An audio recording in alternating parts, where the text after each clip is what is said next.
Well, circle of life, folks. He was young, though. He was a young fella. Well, comparatively speaking. 60, was he 66? I don't know what he died of. Guy who did the voice of Batman, Kevin Conroy. I was a little older than a lot of the audience watched the show, so I didn't really get into the Batman show animated series. I heard it was great. Everybody's like, oh, Paul Dini's amazing, who created it, and they say this guy's the definitive Batman voice. I just kind of missed it a little bit because I was a kid of the 80s, not a kid of the 90s, but yeah. I know a lot of Batman fans, a lot of geeks are kind of mourning the loss, so rest in peace, Dark Knight. Who else is up there? Or up there? Like, there's a real up there. Maybe. Oh my God. I got to tell you guys something in a minute. But wait. Who are the Batmen who have died? Adam West, Kevin Conroy. Obviously, some of the old guys who played in the serials, but I guess that's kind of it, right? I'm going to finish eating this thing. We'll start. Sorry about that. I guess there's, Val Kilmer's probably maybe the next to go. I don't know. Although I don't know. I don't want to speculate. But Matt DeMarco says some critics say Mask of the Phantasm is the best Batman film. I've heard that as well. Yeah, he was also in the Arkham Knight video games, Vile Divinity. That's right. Yeah, Saturn. I was busy making your childhood. So, well, I've heard that before. But yeah, so people just working, doing stuff they like. Welcome to Gavin and Games. Welcome to Friday. I'm playing Call of Duty last night with members of the chat. Had a lot of fun. Or members of the stream. God damn it, members of Gavin and Games. Come on now. Had a lot of fun. Played for a couple hours. We didn't even get to Halo yet. We didn't even get to RE-verse yet. That's how engaged it was. And I was. But I'm sitting there playing going, okay, I know in the military people don't go running out like crazy, just shooting, because they want to live and they have a plan and they have to communicate. I get all that. But in those moments of Call of Duty when you just get shot from behind and you don't see it coming, I mean, how often does that happen on the battlefield? Probably all the goddamn time. The goddamn time. You're just out with your squad trying to do some good, or at least what you've been told is some good, and boom, lights out. I don't know, man. I don't know how Call of Duty is not responsible for more PTSD on the part of veterans. It would seem that would trigger the fuck out of people. But I know the veterans, whenever they talk to military people, Call of Duty is one of the games they play a lot over, when they're overseas or wherever they are. Gravity says, I'm a Marine Corps vet and don't really like fanfare, but I'm nonetheless surprised how few times people wish me happy Veterans Day.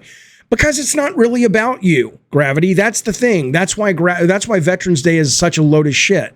It should be a holiday that's not about Veterans Day sales, and same with Memorial Day.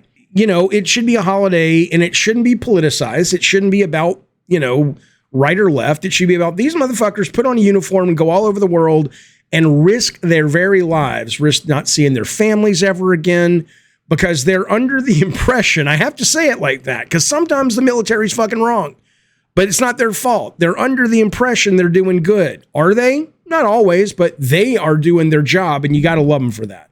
You got to appreciate them for that. And I wish the holiday was more centered around that. And I wish our culture, at least in America, was centered around, hey, could we pay military tax? If we weren't in the military, could we pay a little bit more and make sure these guys have everything they need when they come home? I mean, Jesus fucking Christ, it's crazy. All right, let us move forward and let's talk about a war that was almost greater than World War II. And that's the war that's brewing right now between Ed Boon of Mortal Kombat and Keanu Reeves. You have to have heard this. You have to have heard it. Mortal Kombat co-creator lashes back at Keanu Reeves. So Keanu Reeves was talking to Esquire magazine recently, and they asked him, I don't even know how this came up. They says, hey, what do you think about putting Neo from The Matrix or John Wick from John Wick in Mortal Kombat? And here's what Keanu had to say. He says, whoa, I can't do Keanu. If it was up to me, no. Mortal Kombat is awesome in so many ways. But I think, Neo, John Wick, yeah, man, they're doing their own thing. Mortal Kombat's doing their own thing, Reeves said. The fact that he even knows what Mortal Kombat is, I'm still fascinated to this day when when celebrities know what the fuck we are doing or I used to be doing in video games. I know that's ridiculous now because games are insanely popular, insanely embedded in the culture, but it still blows my fucking mind that it's like, something about what? What's so weird? But anyway, so Ed Boon's not having any of it. He says, well, on Twitter, Ed Boon says, well, I don't want to see a Mortal Kombat character in a fucking John Wick or Matrix movie. As cool as those movies are, I just don't think they're a good fit. Obviously, Ed Boon's playing around. They're just teasing. But end of the day, though, it is funny when you think about it. It's like Neo and John Wick fit perfectly in Mortal Kombat. I mean, they've had RoboCop in Mortal Kombat. They've had Kratos in Mortal Kombat. They've had fucking Rambo in Mortal Kombat. Hell, Rocky Balboa would fit. I don't give a shit. It's so crazy at this point. Who gives a shit? It's like Fortnite at this point.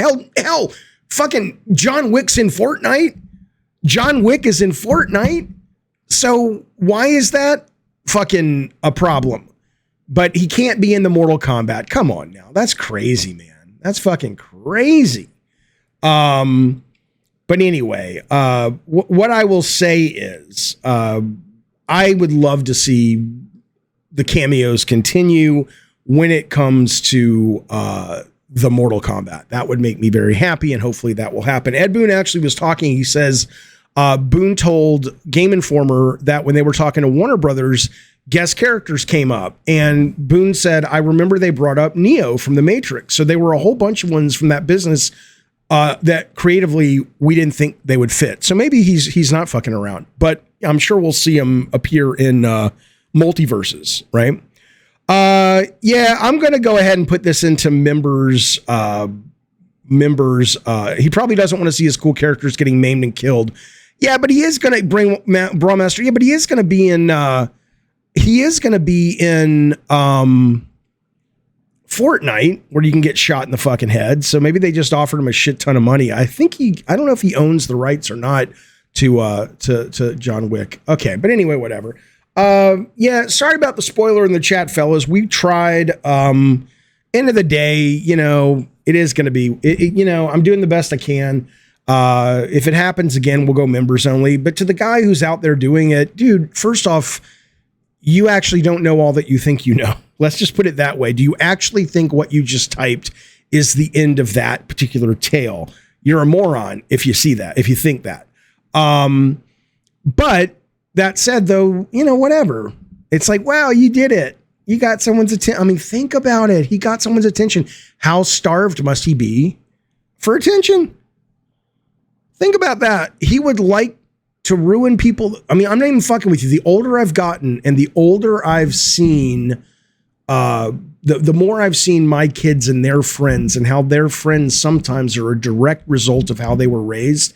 When you're young and you get told, oh, that guy's picking on you or they're bullying you, that's because they don't feel good about themselves. And as a child or a teenager or whatever, when you hear that, it just comes across as like some kind of stupid pep talk. You kind of semi-intellectually get it, but not really. But then when you see, as an adult with your own children, the kids of that have been raised by other parents, and the home life of some of those kids is just rotten, and you go, oh, I get it. I get it now, how they grew up to be such assholes that would want to do stuff like that. So if you're out there still watching, you got me, you got us, blah, blah. But truth be told, I'm sorry. I'm sorry that that's how things are going for you, but it's not permanent. There's all kinds of therapy and help and friends you can make. There's absolutely no reason to assume that you're stuck in this. So, all right. Hello, Saltius. Hello, C. Lou. Rocker Matt, God of War is officially streaming on this channel tomorrow morning, probably around 10 o'clock, depending when I get up and go to bed tonight. However, I will probably be playing it a little bit after, during the members only segment of this stream, just to kind of fuck around with it. But I'll be starting a fresh save tomorrow morning. Okay. So I want to tell you something before we get into more news, just in case you're already doing your holiday shopping. The best deal I saw today, and I'm going to be telling you guys about these from time to time because some of these are fucking impressive, especially if you're a collector, and I know a lot of you guys are collectors. The Quarry for PS5 from 2K Supermassive. Is it as good as Until Dawn? Not at all. I haven't finished it. I still have a fantasy that I'll go back and finish it. I probably never will, but I played it for about 6-7 hours with the stream, and I really had a good time. It's a lot of fun. You can get that at Walmart right now for $20 cockadoodie dollars. It's usually going to cost you, I think, like it's usually a $50 game still, or $49. I think that's how they launched it. But you can pick this up now for $20, and I recommend it. It's good people. All right. You know what's funny about video games? Now, this is obviously not going to happen, but if all the stars would have aligned at Microsoft this weekend would have been the Clash of the Titans, man. Do you remember 11/11/22? That's when Starfield was supposed to come out, as in today. This was going to be out on the same weekend, rolling in to the long weekend, along with God of War Ragnarok, both premier titles. Now, again, we know that didn't happen, but this was pointed out to me today somewhere on the internet, and I was like, oh my God, that's absolutely right. That would have been a hell of a weekend to just watch the internet explode with people tearing each other apart in console wars. Even though I think console wars are stupid, I won't lie. Every now and then they're fun to watch. Steffi says if Hillary Clinton was president, we'd be playing Starfield right now. And hey, I voted for her. Mr. K says that fucking spoiler cunt is lucky I wasn't here. I would have redeemed his fucking mom's dirty shitbox. Lord have mercy. Sir, if you actually knew what to do with your penis, I would believe that threat. However,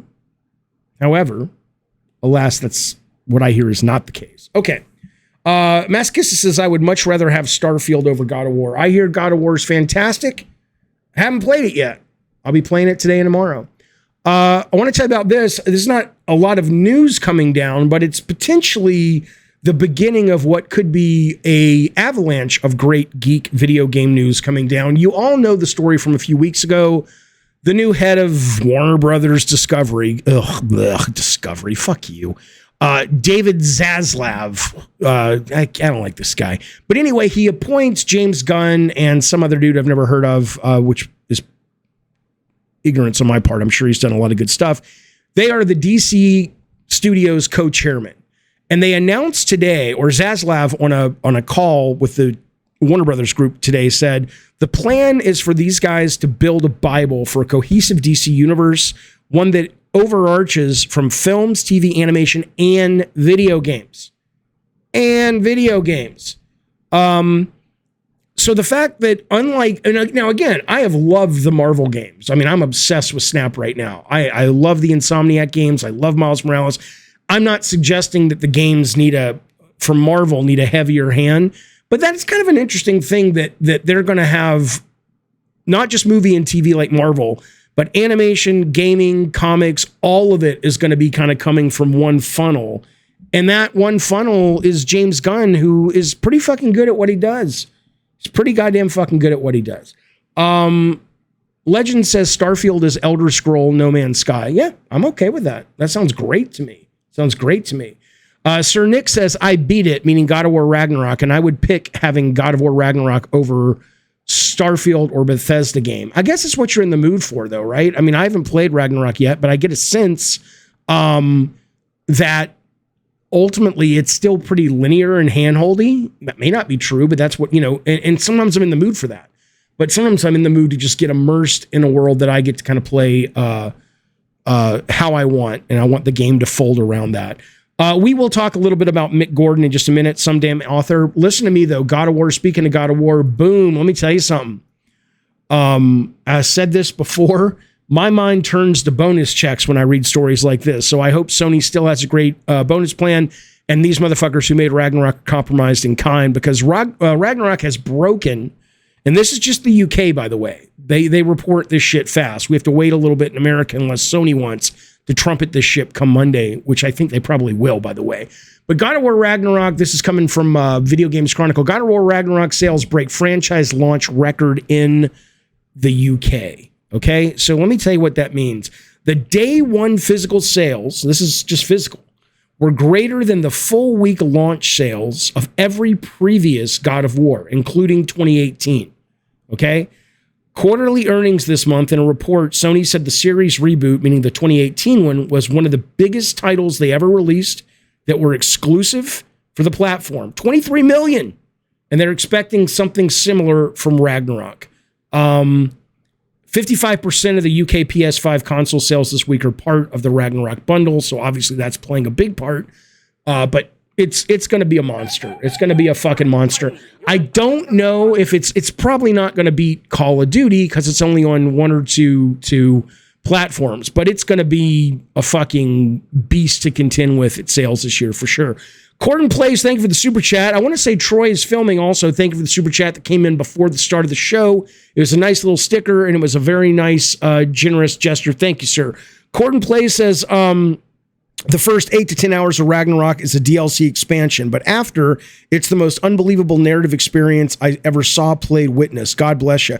I'm excited for that. I mean, because I heard the same from the press. A lot of people are basically saying that, which does make me wonder, to be fair, if that is the consensus, I wonder why they didn't catch that. I wonder why they didn't go, we need something in the first couple of hours. Although I've heard people say the first hour is amazing, but I've also heard, Corden, what you're saying, or Codrin, how do I say your name? I'm just gonna call you Ron.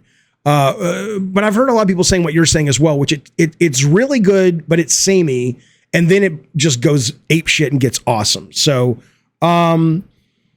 they saved a lot of Horizon West stock for the bundle, says Matt DeMarco. I was seeing them in stock for once. I've heard a lot more people are seeing PS5s in the wild.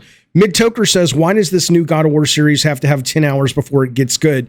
I had the same issue with 2018. I don't think he's saying it doesn't get good until 10 hours. He's saying it plays like 2018's God of War, which is what it looked like it played like in a lot of the marketing. Not all of them, but a lot of them.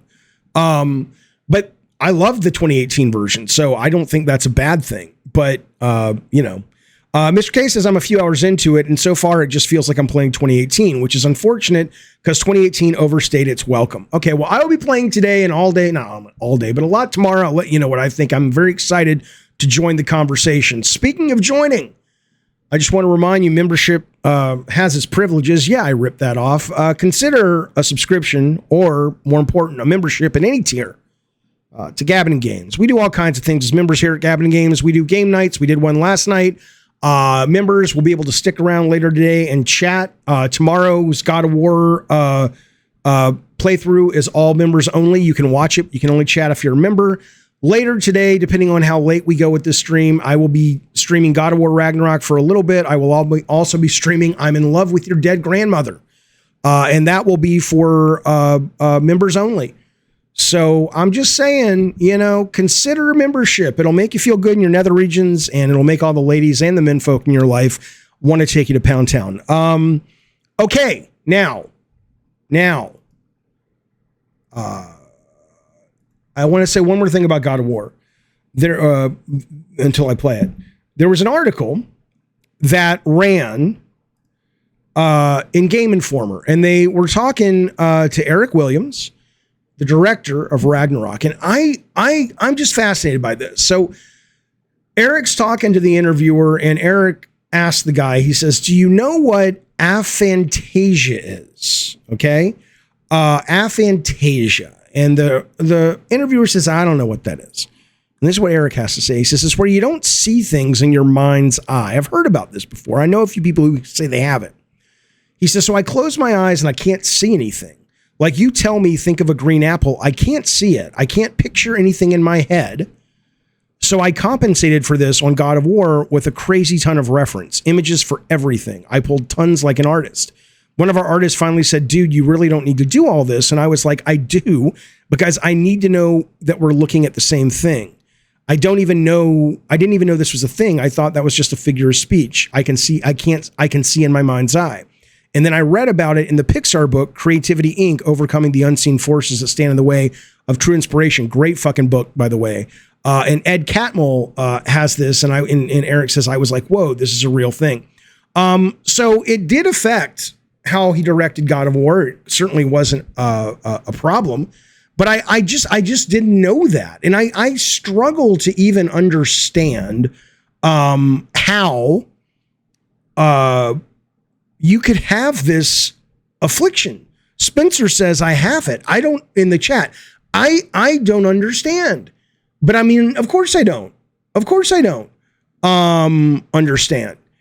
Steffi, do you have the same thing? Oh, you're fucking with me. She says, when I close my eyes, I just see black. Ha, ha, ha. Whatever. I'm just saying it's interesting. And it did get me thinking. I looked it up. I wanted to know, do people who have this, do they dream? And they actually don't dream that often. If you look it up and do a little research, some people with aphantasia do dream in images, but others don't. The majority see just flashes in dreams, but most of them see nothing. And then it got me thinking, that must make, I mean, I'm being honest with you. I hate to be an asshole here, but that must make like sex with a long-term partner. If one of the ways that you're on any particular evening or whenever you do it, you're kind of fantasizing about either them in a way that is not happening IRL at the moment, or you're thinking of somebody else. Come on, don't never do it. Shut up, you fucking liar. How do you do that if you have this? How do you do that if you have aphantasia? You close your eyes, you don't see anything? I'm just saying it's a challenge. I'm going to call Eric. This is why Eric, by the way, Sony would say you cannot go on Jaffe's show, because I would totally ask him this. I'd say, I read in an interview in God of War that you have this. How do you have sex with someone that you've been married with or into for a very long time? And the PR person would just be like, I think we're done here. And I'd be like, you sit the fuck down. I need to know these things. By the way, I want to say Haley Gold. Haley Gold, are you the same Haley Gold that I talked to on Twitter last night, who makes comic books? Haley Gold makes comic books. She sent me one ages ago, and she says, Jaffe, read this goddamn thing. I want your feedback. And I read about 2 pages, and it was very interesting, and I liked it. And then I just got so fucking busy because I have the ADD, and I can't prioritize, and I can't do time management very well. But if you are that Haley Gold, I promise you I will get around to it, and I would never just ghost you. I just have really bad, ADD. Okay. Gangster Gummy Bear says maybe they should have made God of War in first-person shooter mode. Listen, I'm not making a bit, I'm not trying to sell you hard, but if you were a member, there's a video up right now about things most people don't know about God of War. God of War for about 3 weeks was going to be, the very first one was going to be a first-person melee game. We were looking a lot at Mach-N X on the Sega Dreamcast, and then there was a Die by the Sword game, the only 2 games that I really ever saw that kind of sort of did melee first-person well at the time. And we actually were very serious about that. But after 2 weeks, we're like, nah, we want to see the character. People are asking about Egyptian God of War. I would love to see, I don't know how this one ends, but I would love to see an Egyptian God of War. I think that would be perfect. Excellent. Jazz says on God of War, I'm glad you went third person. God of War 1 is still one of the very best in the series. Thank you, man, from all of us who made it. I appreciate it. When are you going to play Modern Warfare 2 again? I don't know. I mean, I really like it, but I want to spend some time in Halo. So, I want to fight Anubis and Jihadi. Egypt will be lit, says Jalapeno. I think Egypt would be great. In my design of God of War 3, Egypt was actually in there. All right, Mr. K, good to see you, buddy. Okay. Speaking of Modern Warfare, I do want to tell you this. I didn't know about this. We talked a little bit about some of the changes coming to Modern Warfare, both with Warzone 2 and Modern Warfare 2 next week. And one of the ones that I'm excited for Warzone 2 for the first time because I really like the new Modern Warfare and it sounds really cool. But the one that I'm curious about is their non-linear battle pass. I don't know. I'm almost certain this is from the image on your screen is actually from the interface. But usually if you're familiar with any kind of service-based game battle pass, it's all linear.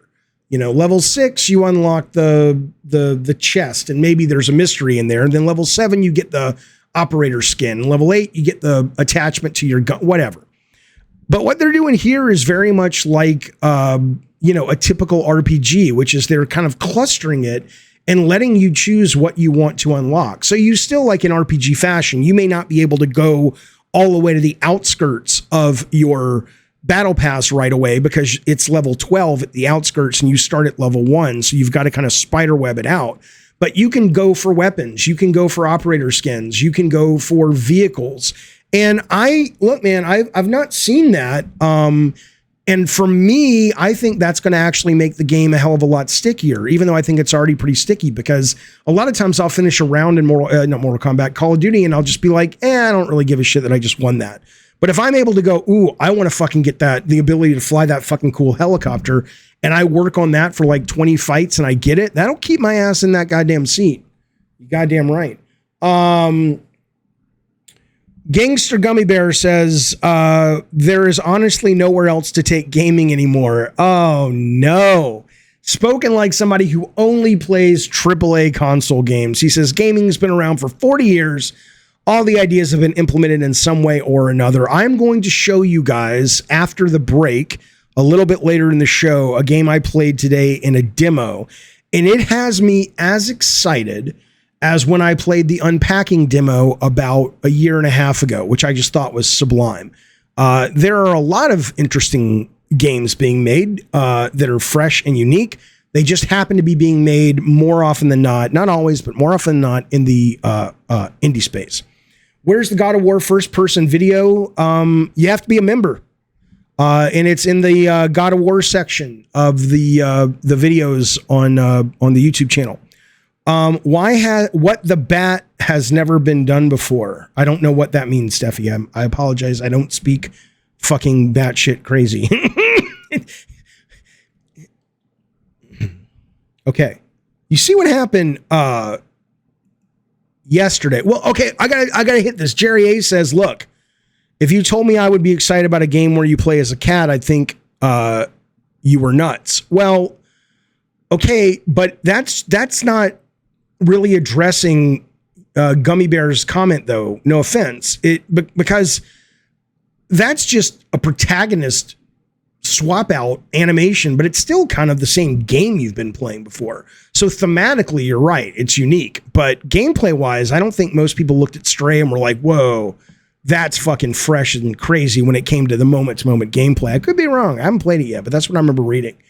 Hello, Gears fan. Good to see you, buddy. Busby has entered the chat. Oh, I thought you meant Bubsy 3D. Hey, Jalapeno Milk, been a member for 6 months. Thanks, buddy. Says, was the Poseidon sequence in God of War 3 a result of the first-person research? No. That was just something Stig or one of the team folks came up with. Okay.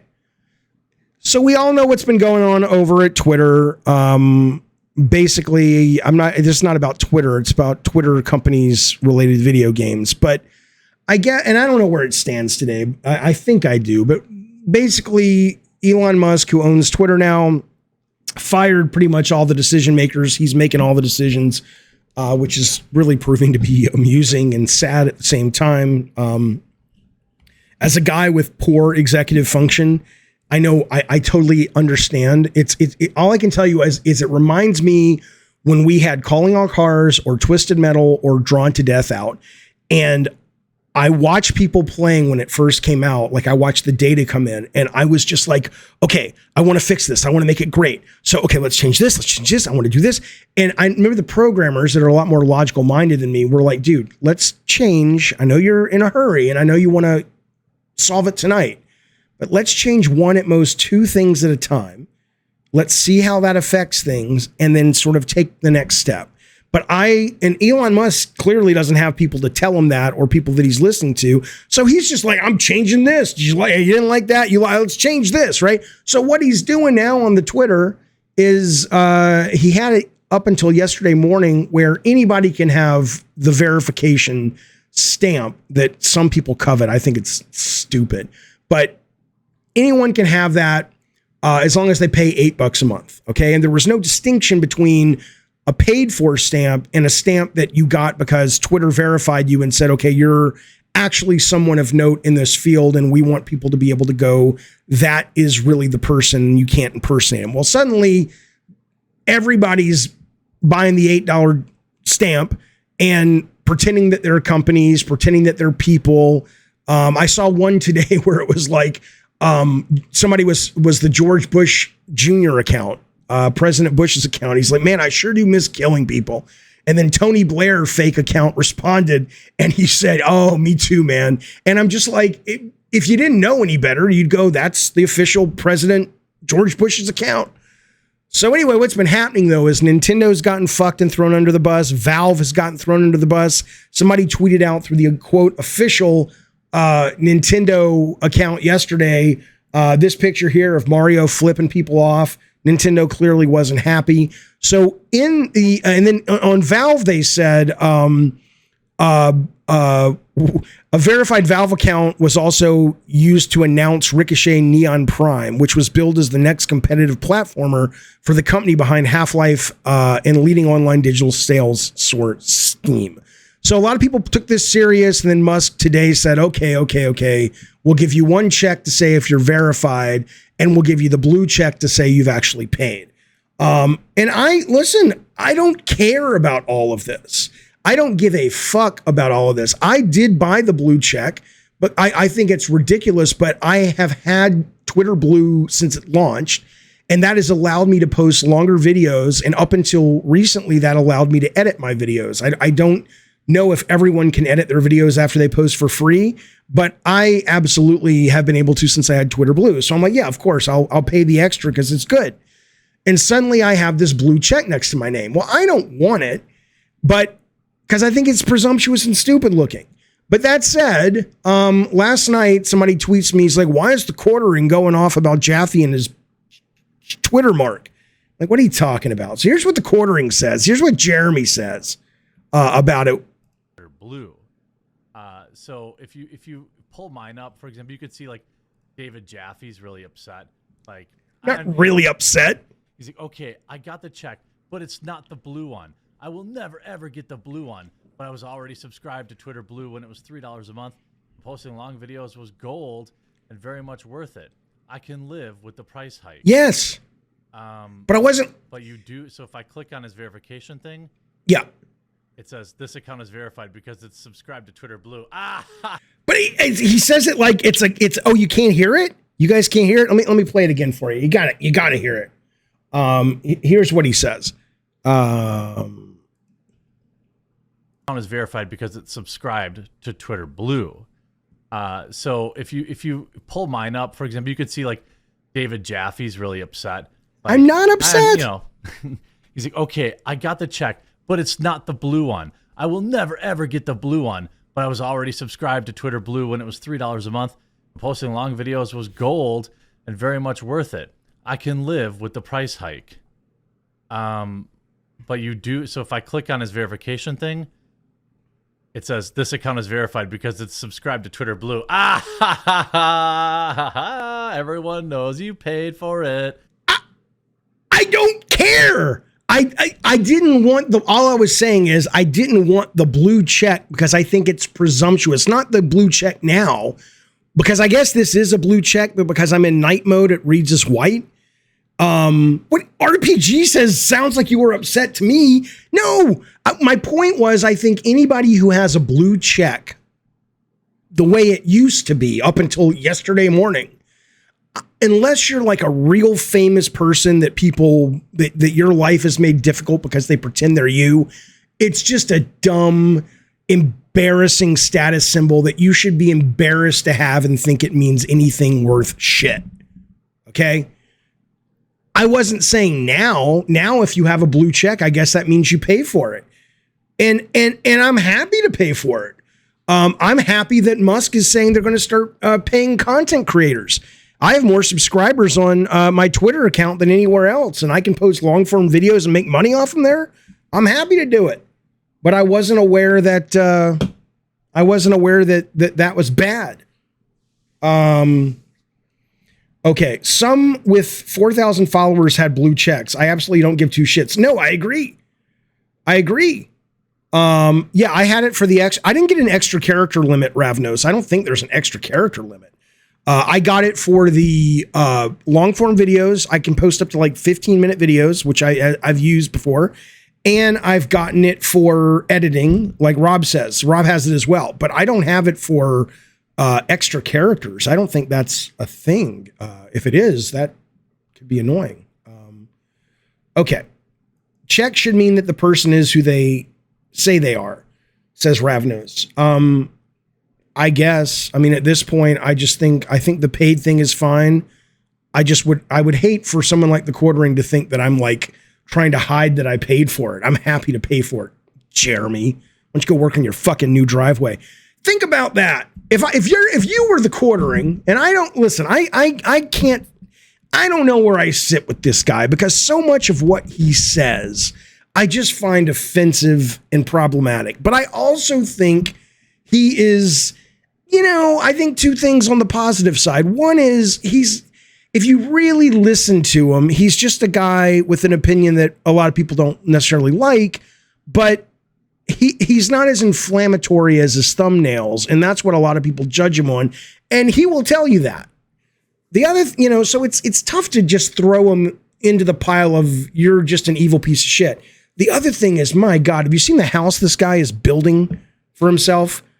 All the money, is coming from all this shit, keeping people divided, keeping people mad, keeping people upset. But it's a great business model. The guy works like a fucking workhorse, and he plays to the anger on the internet, and he makes a shit ton of money. I don't know, man. If I was in the same place, I don't know what I'd do. I'd like to think I'd be able to say, yeah, but it's still spreading bad shit into the world. I'm not going to do it, but I don't know. You got to see this man's house, fellas. Downfall Media, thank you, buddy. He's been a member of our merry band for 18 goddamn months. He says, Jaffe, you have a whole culture that makes videos about what you think and say. You're pretty much a god. I don't think I have a whole culture. There are some people. And Jeremy and I did an interview, and I don't, again, Jeremy's a tough one, because I before I talked to him and got to know him a little bit, I was like, this guy is a fucking nightmare. And I still think a large number of his views are horrible. And it's terrible that he spreads them, but I don't think he's the monster that he's portrayed to be, even though some of his ideas that he spreads are absolutely monstrous, for sure. For goddamn sure. All right. Anyway, let's move on. I wanted to talk about that because mainly I wanted to bring up the whole Nintendo thing. I don't know if this is true, but I think it was little Jason Schreier tweeted out that, where did it go? He said, suggesting that Nintendo is leaving the platform. I don't know what data he has. I'm sure he's not going to tweet this without backup data. He says, I can't imagine why all the advertisers are pulling out of Twitter. Laugh my ass off. So this is obviously not the real Nintendo account. I don't know if that's actually what's happening or not, but it kind of makes sense. Okay. All right, let's move on. No, I have not talked Harry Potter yet, but I will very, very soon. People have been asking me to talk about this Mick Gordon thing. I mean, I don't really have a lot to say other than if you're not following it, in the last week, two very prominent composers of video games and film have pretty much tumped over the table and said enough. And they've called out their former employers. So Mick Gordon was the composer of the Doom Eternal soundtrack. He's done a lot of other things as well. And there was going to be a released soundtrack. But I guess the guy he was working for, because I guess they didn't release the soundtrack at a high enough quality, that somebody at ZeniMax came out, I don't know how long ago, and kind of threw this guy under the bus. And this guy finally released a statement kind of going, this guy who threw me under the bus doesn't know about production. He doesn't know about working with creative people. He said he made an Excel spreadsheet that was a work of art. But the minute things start going, pear-shaped, which they do when you're doing creative work, he suddenly started blaming this guy, Mick Gordon. And then this guy is saying Mick Gordon was unreliable. He showed up late. He continually asked for more time. So at this point, I don't really have an opinion. I mean, it clearly is not a good situation. But who's right? I couldn't fucking tell you. But what I will tell you though is the other story, and it's a woman, Sarah God damn it, Jeffy, Shoshner, Sarah Shoshner, is a composer on Modern Warfare 2 and 1. She's been working on that series for a very long time. She also did the soundtrack to Prey, the movie. She did some of the Assassin's Creed soundtrack. She's very well-known, well-respected, well-liked in the business. She got pissed because there's supposed to be a soundtrack for Modern Warfare 2, which as I was playing it, I was paying attention to the soundtrack. It's pretty good. She got pissed. There's another one, baby. Because she's like, look, man, the audio director here is a fucking nightmare. I cannot continue working with this guy. I don't know what that means. Was it some kind of Me Too shit, or was it just that he mixed the final album in a way that doesn't reflect her art? It sounds more like it's that, but she's not really being terribly specific. And so she's going out saying, fuck Infinity Ward, fuck Activision. I'm done working with these guys. So somebody in the chat is saying, what is it with these artistic collaborators, this Blackjack, exposing their past employment lately? I don't know. Maybe people are just fed up. People are probably just fucking fed up of assholes and it affecting their reputation. And you have social media now. It's not like in the old days, where it was a he said, she said. And if the guy who said the thing that was a lie was a good political player, it's like, well, what are you going to do? Just got to live with it. Now it's like, fuck you, especially if you're a contractor. Here, let me tell you the real fucking story. Didn't Hans Zimmer do the OST to Modern Warfare 2 remake? Well, it says he may have. A lot of times different people work on the same game. But she scored Modern Warfare 2, which she claims has deteriorated to the point where she and other creatives collaborating on the music, including legendary hip-hop producer Mike Dean, this is all from Games Industry Biz, are no longer involved with the game's soundtrack and have disowned the work being done, as it is not my artistic intent in regards to mixing and mastering. So, I don't know if Hans Zimmer was also involved, but it's fuck it.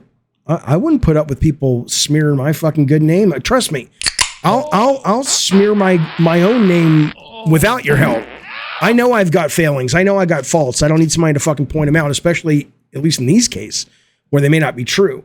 RPG says people are fucking cowards. If I had an issue with someone or with a company, you deal with them. Now most people post about it for pure vanity. See, I don't know if I agree with that. I think there's a point where if you're dealing with someone, RPG, that is a political player and they are able to mold the narrative to their own benefit. And if you've ever worked, and I'm sure all of us have, with people like that are manipulators and narcissists and that are really only out for themselves, you're not going to be able to solve it by the traditional channels of let me talk to the boss. Did you ever see that great? The movie was good. There were scenes that were great from Judd Apatow and Paul Rudd, 40-year-old, not 40-year-old virgin. It was This Is 40.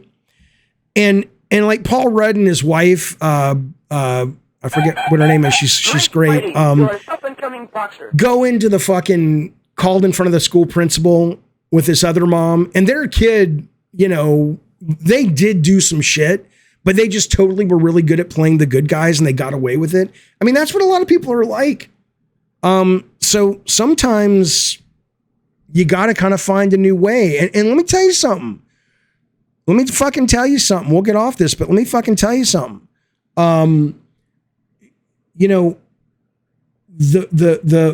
religion of professionalism, okay? The religion of professionalism is not, we've been indoctrinated by it and told that that's just a good human to be that. But honestly, it's what a lot of people in power use to keep their power and keep other people from taking their power. So the idea that you would just be like, oh, I'm going to go through proper channels are not there for you. They're there for the people that, are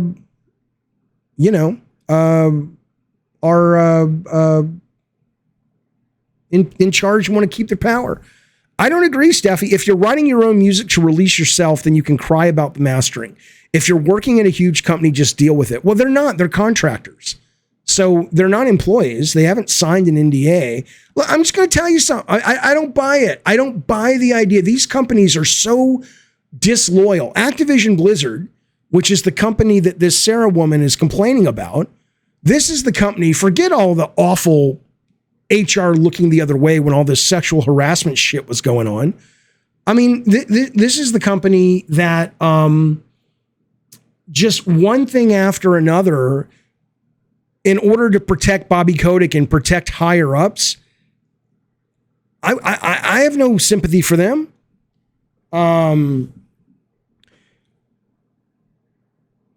What is his complaint or allegation? Not that he said, she said, but why is he blaming them? He's not blaming them for failure. He's basically saying that Activision Blizzard threw him under the bus publicly for the poor quality of the Doom Eternal soundtrack. And he just sat with it for a while. And then finally he said, Activision Blizzard was the other woman. This is ZeniMax and Microsoft. He sat with it for a while and he finally said, fuck it, I'm going to stand up for myself. I don't know what the truth is, but I don't buy this horseshit that your job as a creative is to just sit and fucking take it. I want to let you know that Saturn has dropped a super chat. Thank you, buddy. I appreciate it. He says, any Twisted Metal news? No. I know they're making a new game. I know the series is coming along. It's already finished shooting the first season. That is all I know. But I do know a new game is coming. They haven't announced it, but I can guarantee you it's on the way. That is libel and slander, says Ravnos. If false, well, I don't, sure, but it's probably not false then, or he wouldn't have said it. Jeff Boyardee has renewed the membership for the Diet Soda Soldiers. Thank you, buddy. I appreciate that. It's very generous and very kind. You get to have a makeout session for 2 seconds with Superman. 1, 2. I hope that was good for you, Jeff Boyardee. And I sure do appreciate being part of our little merry band of fuck six. Thank you, sir. Thank you, sir. That's way more fucking than I know. They're making a new Twisted Metal fucking Hasus RPG. Well, Sony hasn't announced it. And I'm just saying that I know they're making one. But what it is, what the theme is, even who the developer is, I think I know, which is what everybody thinks, but I don't know anything about it at all. Dan Root says, Jaffe, I got a God of War code to give away if you've got a good way to do it. Yeah, Dan, that's mighty generous of you. Let me think. Let me do a trivia thing coming up pretty soon. You're going to be around for a little bit longer in the show. If you are, I'll do it in about 20 minutes. If the company tossing him under the bus is lying, then they can and should be sued. Oh, sure. I agree with that as well. Okay.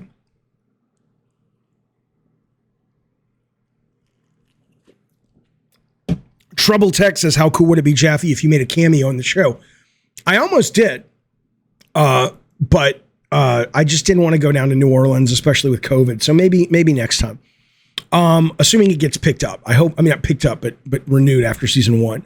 Am I going to stream Ragnarok soon, Repaduski? Yeah, I'm going to probably stream a little bit tonight, during the members portion of this stream.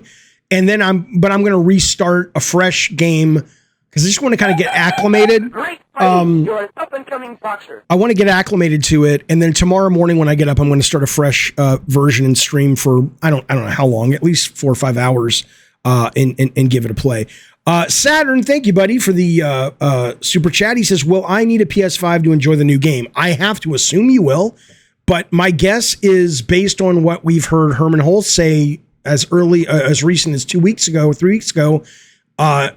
Unless they're making Twisted Metal as a single-player narrative-based game, which I can't fathom, it's going to be a service-based game, which means it's going to launch PC and PlayStation and possibly PS4 day one. I don't know if have they announced yet what The Last of Us multiplayer is going to be in terms of console. I know it's going to be on PC day one, but is it also going to be on PS4 or no?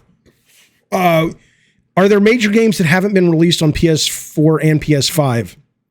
I don't know what you mean by that. Are there major games? There's lots of major games. I don't know what you mean. Hogwarts Legacy. I'm glad I didn't stream it. I almost streamed this live. Hogwarts Legacy had a game showcase today, and I've been very, I've been very excited about this game since I saw it at the PlayStation Showcase last year or 8 months ago, whatever. It's coming out February, and I watched it today. It's coming out February 10th. Okay. I watched the thing today. It was about 45 minutes long. You can see it here. I'll turn down the volume, but I'll let it play in the background. And my takeaway on it was this. My takeaway on it was, it is incredibly developed. Like, it is absolutely beautiful. The level of fan service and love for the Harry Potter universe is just undeniable. You've got even when they were doing these interviews, there's a woman here, I forget what her name is, who's like in charge of the lore and stuff. I mean, she's obsessed down to like they're talking about the way they did the cabinets is exactly, the color and the detail of how J.K. Rowling described them in the Harry Potter books. They are all in on this. And I think, even though I've never read more than 2 chapters of the very first Harry Potter book, and I've only seen 3 of the movies, I'm excited because I like that the world is created with that much love. And I think it looks fucking fantastic. Like, visually, the graphics look great. The customization looks great. Just the level of detail they've put into it, not just like things like the counters and things that are based on her writing, but as you watch this guy walk around the common house, just, of course the paintings move, but it's just like every little detail, how the doors open, or as you go up this banister, every now and then there may be a ghost that comes sliding down the banister. It's just seems to be packed with stuff to do and packed with, just tip of the hats to the franchise. And I think that's awesome. But what's really disappointing to me about this when I watched this today was that once they stopped talking about that and they really got into the moment-to-moment gameplay, it just seems like an incredibly it seems like an incredibly traditional Ubisoft open world game. The combat, it looks good. The performances are great. The visuals are great. I mean, and maybe that's what you would expect. You don't expect a budget and an expectation of this size of Harry Potter to be made like an arty, itch.io game just filled to the brim with innovation. But boy, it was disappointing to watch and just go, okay, after the magic setting wears off, you pretty much seem to be left with, and maybe this isn't the case, but this is kind of what the showcase left me with. And I'm wondering if anybody else watched it, what you thought, but I was left just kind of going, of course I'll play it day one. It looks great. I hope I'm wrong about it being just kind of typical, but it just kind of feels kind of typical. Although it looks fucking fantastic. It looks fucking fantastic. So here's some combat when we're talking. They'll actually bring some humans in after the training. Did anybody else watch it? Did you guys have a different take on this? Like, did you watch it and go, no, dude, this was fucking awesome? I don't agree, Legends. The environment doesn't feel lived in. At least if you watch the presentation, the amount of characters with their own quest and own stories, the amount of just visual fidelity that tells the story of Hogwarts that are all over the walls and all over the decor. I think that is, it's very much, it seems like a living world to me. I don't think that this is a walking simulator. I mean, there is combat, there are puzzles, there's exploration. I assume there's platforming. It's the full package. It's just like, it's the package that I've played ad nauseum now. It feels like it's just more Ubisoft template. And that was a little dull. I don't think you can fight Harry Pooper Rod. I don't think he's in this. I think this takes place. Oh no, is Jaffe having another hot take? Dogpool says, I don't have hot takes, sir. I'm a goddamn grown-ass man who has opinions, and I'll share them with you. And if you like them, stick around. If not, go back to banging your fucking mother in the back of the fucking Cadillac or whatever it is you guys drive from the 70s that you haven't been able to sell yet. The point is, there's nothing about it. A hot take. Look, it's a beautiful looking game. The attention to detail is phenomenal.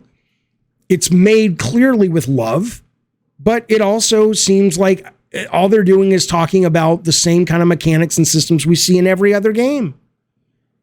I don't know how that's a hot take. I have high. What I don't even know. I just hate the vernacular of hot take. What the fuck does that even mean? Oh no. I mean, think about where that phrase even comes from. It comes from a bunch of cowards who need to feel so part of the group that they have created a word for someone that speaks out of the group. And in that, they've made it into a negative. Come on now. How ridiculous. But that's a number of people I meet every day. They're so desperate to fit in. They're so desperate to fit in that they're willing to take their own views, their own thoughts, their own opinions, and shove those into a goddamn hole so somebody doesn't make fun of them. Oh, tragic. Frost the Behemoth Cat says, I like AC Valhalla. I liked what I played of it as well. I'm not opposed to it. I'm just sick of it. That's why like Breath of the Wild, the new one, doesn't have me all that excited either. I'm like, I've been there, done that, you know?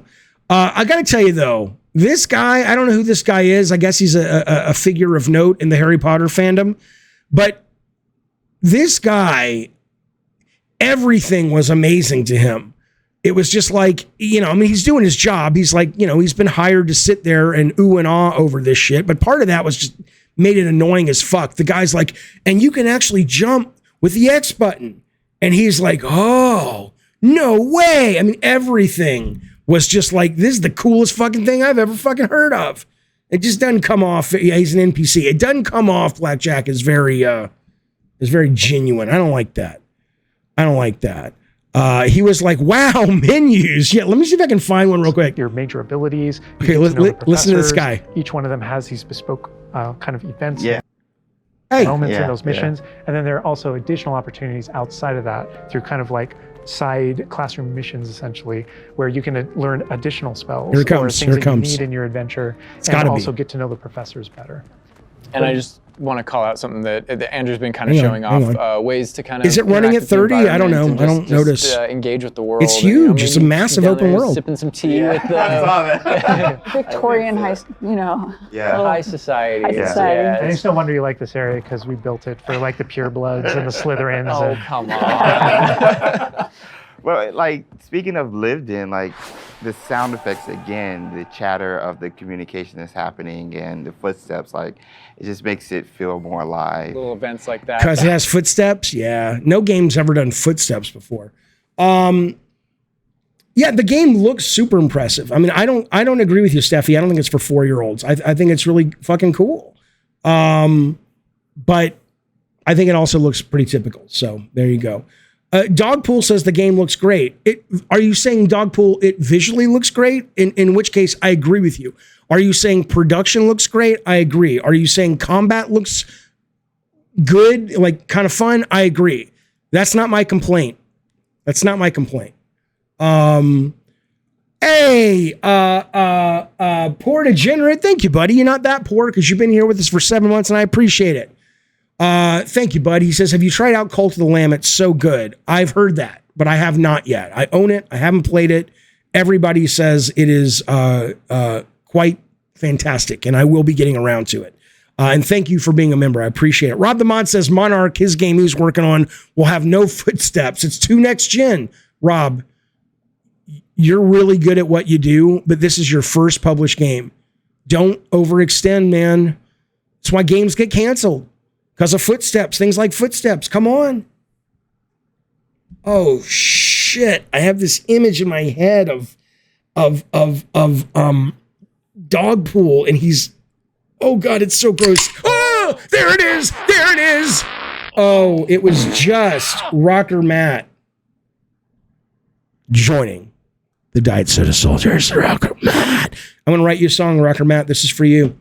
My name is Rocker Matt, and I know where it's at. Because I play games where you can hear footsteps. Footsteps. Is he kidding? No, he's not kidding. It's true. Rocker Matt gets all the girls. And then he takes them to Wendy's and says, hey, you want a Frosty? And she says, yeah. And Rocker Matt pulls out his dick and she says, what? And he says, that's what I call a Frosty. Rocker Matt. Rocker Matt, thank you, buddy, for joining the Diet Soda Soldiers. If you want to license that song for your next party, it's really reasonable rates here on Gabbin' and Games. Roman Harmon, Gaming Philosophy, says he's trying to get a refund now. He's like, what did you do? What did you do? I don't know. I signed up for Rocker Matt. This game's a hard pass, says Roman, unless it's on Game Pass. Okay, that's cool, but why is it a hard pass? What's the reason? Like, be specific. Oh. Well, look who's decided to open up his wallet. This is because you weren't raised right, Dogpool. You were raised he just subscribed. Thank you, buddy. You can't just say, I'm sorry, Jaffe, for being mean. You can't say, I'm sorry, Jaffe, for speaking out of turn. Instead, you're like, let me throw money at it. Let me throw money at my problems. Thank you, Dogpool. I appreciate your ducats. I appreciate you being part of our community. It is kind. It is generous. I appreciate it. All right. Let's move on from the Harry Potter. It's not set in the film universe, Dream Corridor. It's set in the universe, right? Meaning I don't even know if they distinguish it. I think they just kind of say, this is Hogwarts. It's set in the books. The books are set in the movies. I don't think they're really kind of, distinguishing at this point. Okay. Yeah, I agree, Rocker Matt. It's a pain. YouTube forces you to use a desktop to subscribe. It's not YouTube, it's Apple. I mean, you can subscribe on your iPhone, but you have to do it through the, not the app. I agree. Oh, okay, Roman, I get it with that. Roman says open world burnout. Okay, that's fair. That's fair. Jalapeno Milk says, I think the game's set in the 1800s or something. It is part of the Wizarding World, but the Wizarding World is still tied to Harry Potter. I know it's not happening at the same time, of course. Ravno says people are trying to get people to cancel this game. I mean, I don't think anybody should cancel anything. I think people should, and they're not trying to say, get the government to step in. They're just saying, hey, we have a real problem with one of the people that's going to make money off this game who created it. And we would prefer that she not really be given the incredible pulpit she currently has. I don't agree with what she says, but as I've said before, I had a conversation about it with my trans son, and he said, well, is she donating, or is she spending the money directly to hurt trans people, or does she just have a fucked up idea about the trans community? I said, my understanding is it's the latter. He's like, then I don't care. So what do I care? There's a lot of people who are idiots who don't like people just because they are who they are. So I don't really have a problem with it. Here's the deal. There's also a point you have to really kind of, people who are fucked up make the best art. I don't mean that gives you carte blanche to go abuse people or hurt people, but I think you make art because you're trying to deal with the hole that is in your life. Whatever that hole looks like is different for everyone. And I think if you knew everything about everybody and what they thought at any given time in their life, we benefit from their pain. We benefit. There's a great Jay-Z quote. I've quoted it before. I love it, where he says, my pain, your entertainment, right? I mean, we benefit from their pain. Their pain helps us deal with our pain, even though it's not a direct one-to-one. So I'm not willing to sort of just throw creatives under the bus who have ideas I think are stupid and horrible, unless they're directly harming. Like, I won't eat at Chick-fil-A, because they're anti-LGBT, but they donate directly to organizations that harm LGBT people. That I won't do. But J.K. Rowling's just a fucking idiot. Okay. Are you going to stream Bayonetta 3, Rocker Matt? Yeah, I think so. And Brutal Legend. I know they're all on my list. They're all on my list. I heard you bought a MAGA hat. I did, but I only bought it because I lost a bet. I didn't buy it because I want to support this fucking Joker. But yeah, there it is. I'll wear it when I'm streaming God of War tomorrow. But yeah, I bought it because it's a bet, not because I wanted the goddamn thing. Gross. Okay. Oh my goodness gracious. Dogpool didn't that already appear? Weird. Dogpool is in fucking fire. He's got powers. He subscribed a while ago, but he just cracked his goddamn can. Hey! Clean up in aisle 8. Look who's here. Bukaki has shown up. It's Bukaki. How you been, Bukaki? How's things? How's the new are you enjoying the new job more than the old job? The old job sounded peaceful, but then probably not, because you don't quit a job that's peaceful and good. I hope the new job is treating you well. Let's talk about this. Monday, I will be getting up early for me, 8:30, because the Game Awards, the nominees are being announced at 9 a.m. Pacific time, noon Eastern time, on, I guess, just anywhere on the internet. So I think that'll be fun to wake up, see, see what we see, talk about the awards. Oh, that's good. Bukaki says he liked his old job better, but this one pays more and the hours are better. Well, that's, that'll keep you living longer. That's good. Hey, that's nice. Chunky Jedi, been gaming since 84. Just wanted to say thanks for all you've done for gaming. Thank you, sir. On behalf of all of us who did all those things, I appreciate it.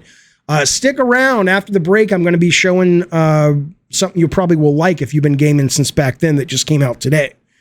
I'm not going to get up early to read the nominees. I'm going to get up early to do a stream and talk about the nominees. But anyway, I'm not going to belabor the point. You guys know how I feel about award shows and just awards in general. I've said ad nauseum. I like Keeley a lot. I think his show's a lot of fun to watch. But whether you're talking the Game Awards, you're talking DICE, the Golden Joysticks, on and on and on, and I know you guys who watch the stream know it, but it's a pet peeve that people take this shit serious. And I want to find a better way. I think the real goal needs to be like the Game Awards. Jeff's like, look, it's a business. I make a lot of money. It's entertainment. I'm sorry, the awards portion isn't to your liking. And I get it. He's in a different business. His job, he'll say things, but he wants to make an entertaining show that makes us money. And then a lot more. The DICE guys are like, we want to elevate the art form. I tend to have a bigger problem with that, or the GDC awards. But if you don't believe me and you think this is just my own personal take, I want to give you some proof that dropped this week. There was an article in Game Developer Magazine, okay? Or the website now. And it's called 10, I'm not going to read all 10. I'm just going to read you a few that should be very telling. 10 tips from an IGF, Independent Game Foundation, I think, which is part of the GDC Awards, for submitting your indie game to IGF 2023. Okay, so she runs a Twitter account. Her name is Aura Traolo, and she's been helping people on Twitter, giving them insight from inside the process, right? This year, they interviewed her at GameDeveloper.com, and they said, hey, can you give people who are indie developers some tips on what they can do to sort of get their game nominated and seen and break through and all that shit? Okay. Let me just read you 4 of them that I think are problematic to admit openly if you want people to take your shit serious. Number 4 is assume people may not necessarily have time to play your whole game. Most judges are busy professionals and so you should highlight the best parts, including pre-made saves if it would let people see big moments. If your game has a cool thing 30 minutes in, say so. No, If you don't have time to play the game, that's fine. I understand it. But if you don't have the time or the skill to play the whole game, then you shouldn't be judging it for a public award. That's ridiculous. Number 5, debug features that can really be useful for letting judges see moments in the game they might not be able to get to naturally. They also have the side benefit of letting judges recover if they hit a game-stopping bug. Okay, so here's my game, but you can't play it, and you don't want to use that as a reason to judge it. Instead, you want me to give you cheats, then what are you judging? You're not judging the real thing. Listen to this. Make sure they have the platform to play it on. Judges are assigned games based on what platforms they say they have. This means if you leave your platform field blank, there's a risk no judge will receive your game. If your game requires a peripheral like VR, mark it as required for all builds, or people with no VR may get assigned the game. Finally, online multiplayer games can be challenged trying to organize several near strangers around playing a single game at a single time. Please make sure players are available. So you've got all of these fucking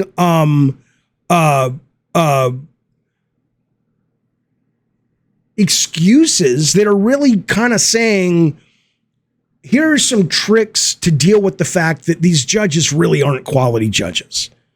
And I'm sorry, but if you're going to go on the internet or go on NeoGAF and you're going to talk about this is game of the year and can you believe this was nominated or that's not nominated? Yeah. And you should not be surprised at all. Let me give you one more example. Look what's coming up. This is the last day. We'll vote on it together. That's how stupid it is. We'll vote on it together. The Golden Joystick Awards. Voting is open. Today, it's the last day to vote for Game of the Year. This has been open for about 3 weeks, by the way. I want to let you know that. Okay? Their judges pick what the games are. And then they basically allow the public to vote. Okay? Who in the world looks at this and thinks that this is valid? Right? Do you think people who are voting in this particular award season, here's Game of the Year. If somebody says, I love Call of Duty Modern Warfare. Okay, but why do you think, Mr. Person, that's better than Teardown? Oh, I didn't play Teardown. Oh, well, talk about Xenoblade. I didn't play that. Right? I mean, you don't have to, it's just ridiculous. This is what, again, I think there's value in asking ourselves what it means. Why do we really want Game of the Year? Like, what are we saying it means? And then work backwards from that and go, what are we really trying to communicate if we're serious about this? Not Keeley's thing, which is entertainment first and foremost. But if you're DICE, or if you are GDC, or an award group that really values elevating the medium by communicating the best of the best, how do you really do that? Because this is not it.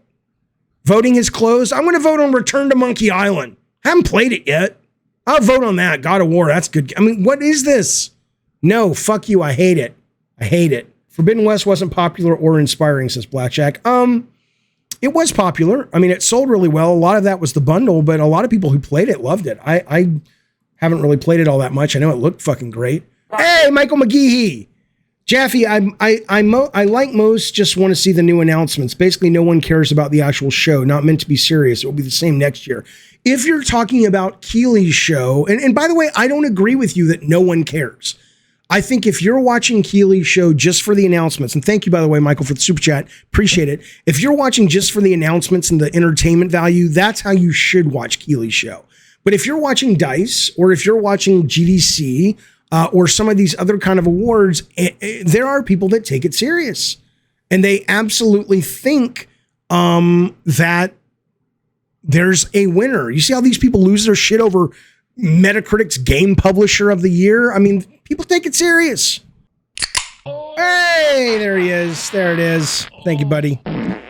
We're going to say this where I leave you to everyone who's not a member. If you're not a member, you can still keep watching the show live. But if you are watching after the fact, you will need to subscribe to see us talk about the new games coming out still this year. I want to show you one of the coolest game demos I've played in a very long time. And then we're going to look a little bit at God of War Ragnarok and maybe this game called I Murdered or I Love Your Grandmother or some such bullshit. Before we do, though, we're going to go to the Castle of Weird. So if you're here, I'm going to turn off the ability to chat unless you're a member. But you can keep watching. And if not, consider a membership, consider a subscription. Thank you for being with us today. And thank you for watching the show. I very much appreciate it. Gaming Philosophy says, imagine not being a member. I know. Crazy motherfuckers. All right, give me 2 seconds and then we will move on to the second portion of the gabbing and the game.